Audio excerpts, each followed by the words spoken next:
So, we'll take a look at the first sequence of Koryu Jujutsu and the main focus we can have so you can achieve a better understanding and performance of it.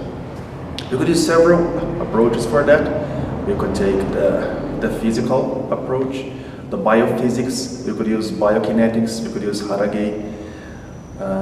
We could use many bias of understanding which would make us more capable of knowing what are the points of efficiency in each part, in each segment of a technique.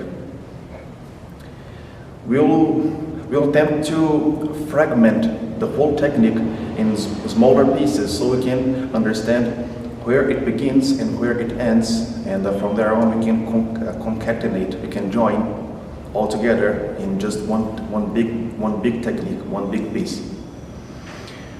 You know?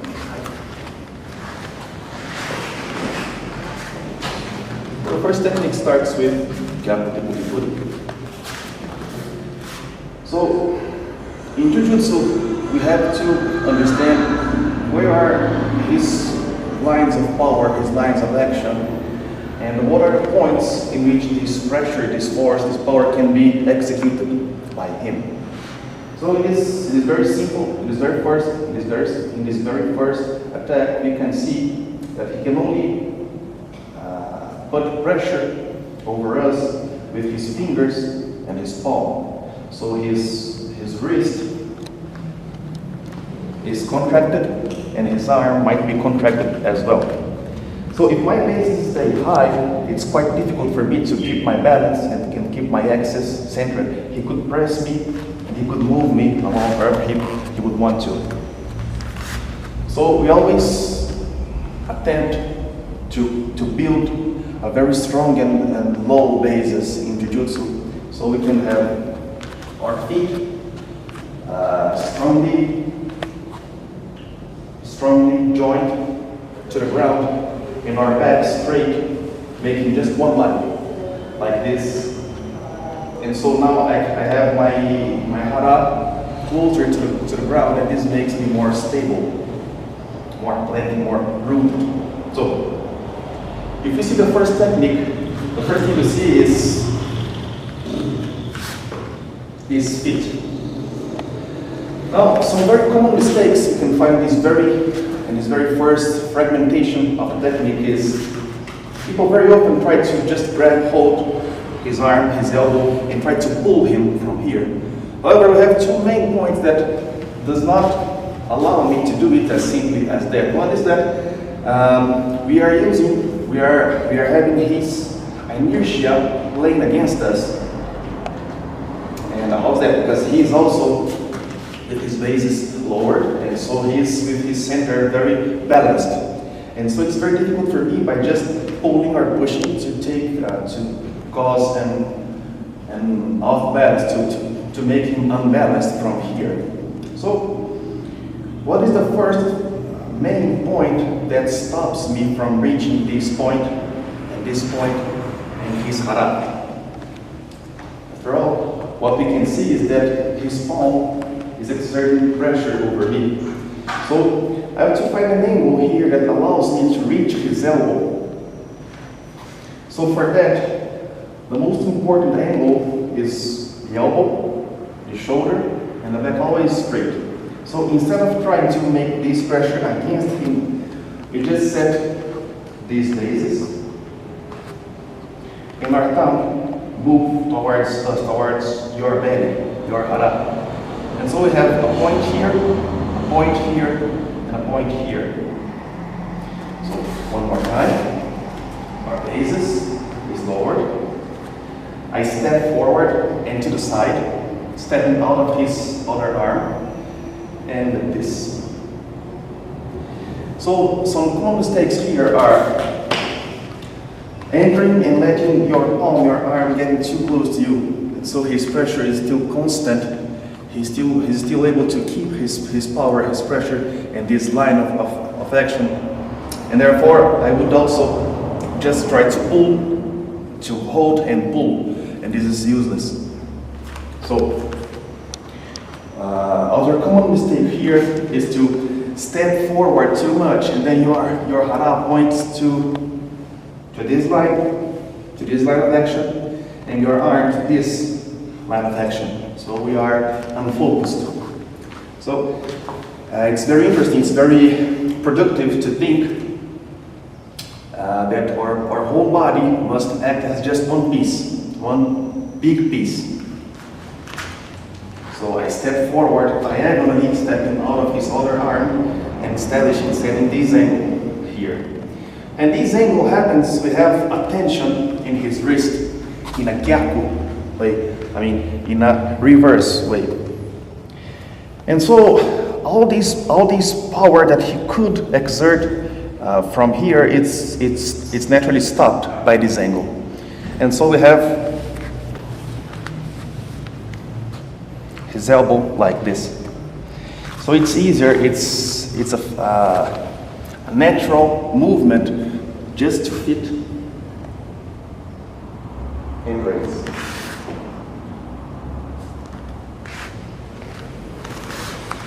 So let's see. We must start here and we must end here. Both feet grounded and our arm with the points, with its angle, its outward points aiming outward. From here to here. From here to here.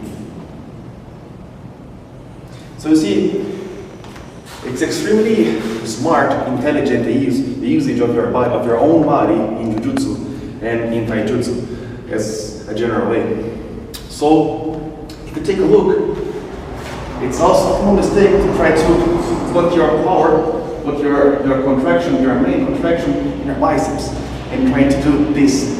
However, when this happens, all the power is spent just in this region and there is no useful work, no useful energy applied toward it. So, instead of contracting your arm, your biceps, just hold, just grab, protect your head, and then your hara, supported by your legs, firmly grounded, it just pushes upward.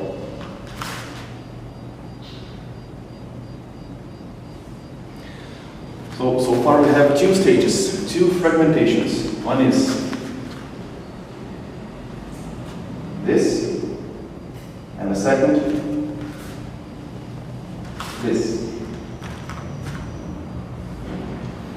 So in this first audio sequence of Jujutsu, we can see that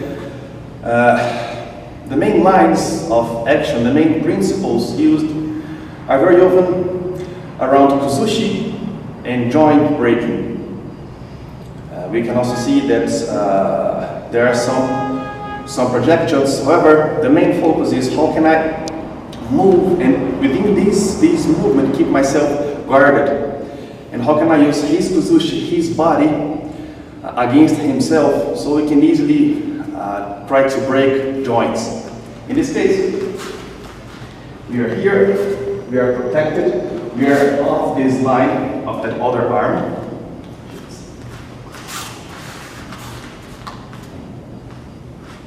Our head always near him. And so we'll try to make our hara rotates and find this line of action as a cross towards his arm. So my shoulder should press like this, and we will try to break his elbow this way. So the first fragmentation, and we see his power is depleted here. So it's easy for us to achieve the next point.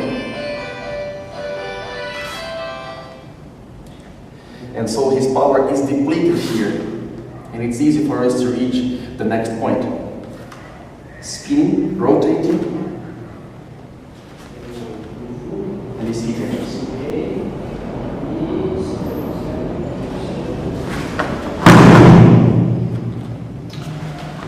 It's also a common mistake to think that this technique is used for throwing. And actually the main emphasis is trying to break his elbow and his knee and trying to make him hit his head very strongly on the ground. But of course, as a way of training, this is performed very slowly, and his ukemi is the only way he has to protect himself. But the main idea is depletion of his wrist and elbow and shoulder, and a movement trying to take his radial and ulna off its natural axis.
It's known that there are many kinds, many types of intelligence.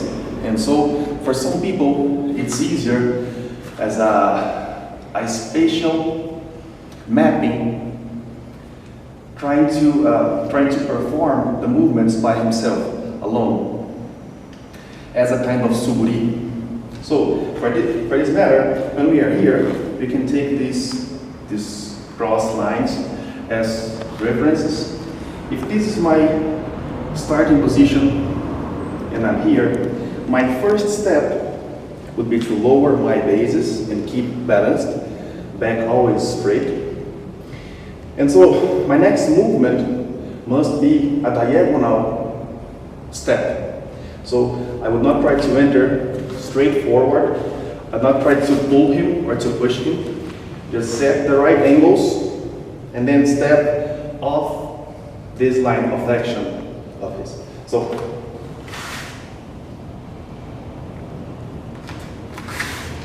entering diagonally. Bases shall be lowered. We just fit, and our whole body is just one piece. And so, with the power of your legs, of your feet, grounded in your hara, we attempt to break his elbow. Note that for us, this movement is just straight upward. However, for him, it's a diagonal pressure because his arm is set like this, and we are setting a straight vertical line of power, line of action, line of pressure here.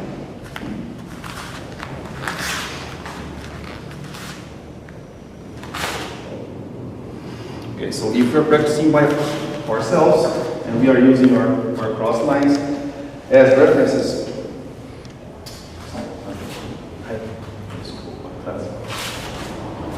so we lower our bases, we step diagonally, we establish this fit, we raise, and now we rotate our hara, our hips, thinking that the point of pressure is here, is where his elbow meets our arm, or shoulder. So we entered, we rotated, and now comes what should be one of the most difficult parts for who's starting the study of this technique, is the taosu itself, the throwing. So people very often try to think in his legs, feel his legs as they're they're moving, think about their feet and forget about this upper young part of his body. For this matter, when this happens, it's very common, this mistake. With our back like this. And everything we had performed, everything we had gained so far disappears. All our leverage is gone as soon as this happens, as a mistake. And now I'm trying to pull him. But this technique is not meant for throwing as its original thought. It's meant for attempting to break. So once we're here, this should be constant. If I just forget about the in part of the body, and keep following next steps, we shall see this.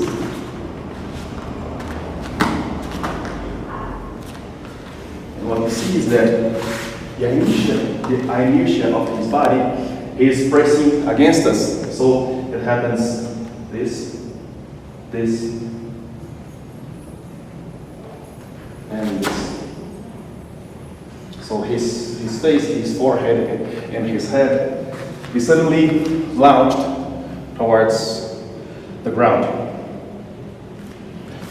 So if you're practicing by yourself, you can attempt to enter diagonally, raise, rotate, and now adjust your right leg, adjust your left leg, and rotate to the same vector that he is aiming to. And so this feet enters, this foot enters. This feet remains here while your right foot is capable of rotating and grounding. If you're practicing by yourself,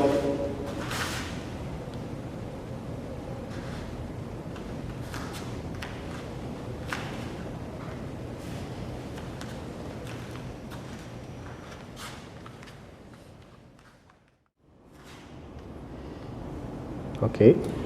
In the second movement, we see him grasping Yatu no Midori, and Tori is in Hirari Kamae. So we also step diagonally, searching for some angle, and we enter differently from the first movement, from the first angle. So now, well, as in the first movement, we lower our base and remain balanced. And so we step diagonally forward, also stepping off that line of action. And what we can see is that one more time, our thumb, our palm, and our elbow, they are capable of setting an angle, which makes it easier for us to enter in his guard and keep us protected. So diagonally, our thumb, and our elbow. Shouldn't try to pull or push. Allow him to exert all his power and all his strength in his grip.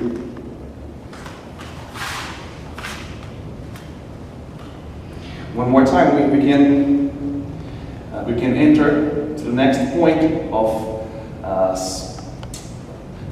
that supports the application of power here. That is his elbow. So you're entering in this gap we have done, and establishing this fit in his elbow. So we can see clearly the depletion of the force of his power in his wrist first, which allows us to enter, gaining his elbow.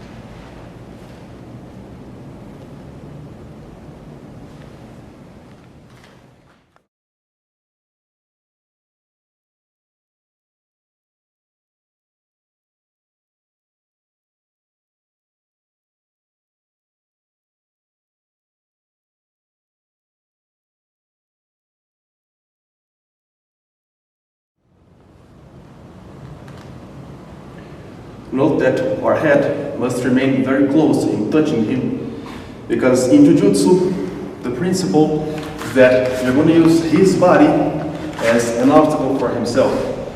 And the head is one of your main points to be always protected. You cannot leave to the chance that your head will be well guarded or not. You have to make it happen all the time. And within this list of your main points to be always protected, Jujutsu uses very often this characteristic, this principle of getting your head close to him, so he can't reach it.